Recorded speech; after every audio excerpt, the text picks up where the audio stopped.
Assalamu alaikum wa rahmatullahi wa barakatuh. This is Shaheed Bolson. Welcome to the Middle Nation. Are you ready? Sir, yes, sir. Now, if you want to apply Islamic knowledge in your analysis of global affairs or global events and so on, it seems to me that the first thing that you have to do is cross-reference whatever the issue is that you're looking at with what we know from the Qur'an and Sunnah. That will often mean looking at the information that we have from Rasulullah ﷺ about the future of this Ummah.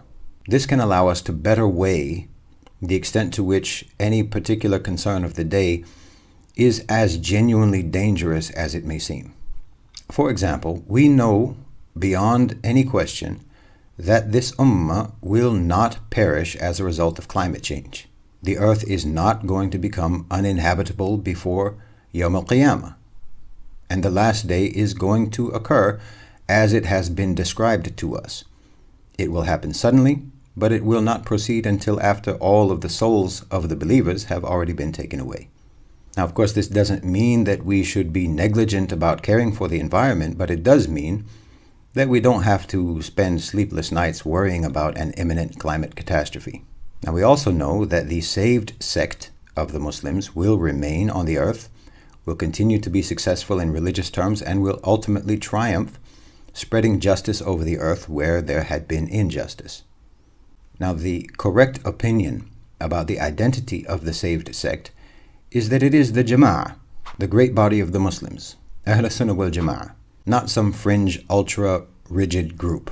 The saved sect includes sinners and righteous Muslims. It includes people who make mistakes and people even who are lax in their practice, as long as they uphold the beliefs of Ahl Sunnah wal Jama'ah.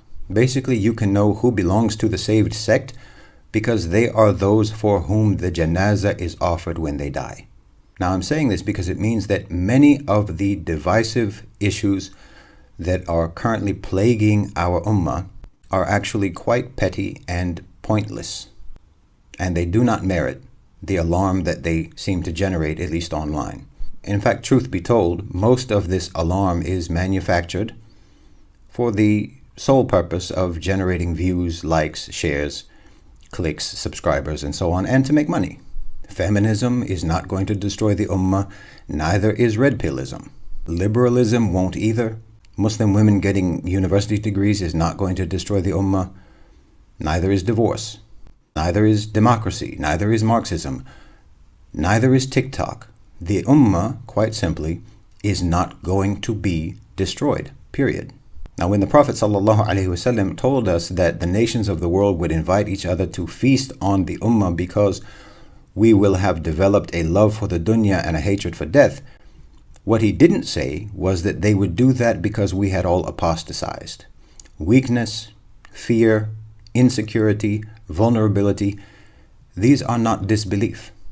Oppression in and of itself is not kufr, nor is greed, nor is materialism, and nor is stupidity. We can have all of these bad qualities and still be Muslims. We know that we will endure all of the hardships that Rasulullah ﷺ told us about, but we also know that we will ultimately overcome them. Now, obviously, we do have to strive against all of the strategies that are employed to undermine and subjugate us. And we have to constantly try to improve ourselves as Muslims in our personal lives, recognizing that the plots of the shayateen among jinn and men will ultimately fail should not make us complacent. These struggles are how we prove our iman and how we earn our reward in the akhirah.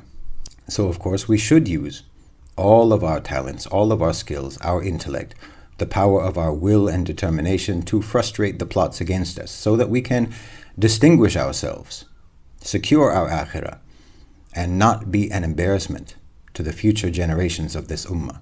And that's the point here. We have to accept that there is no solution. There is only struggle. Lifelong, continuous, often tedious and exasperating struggle.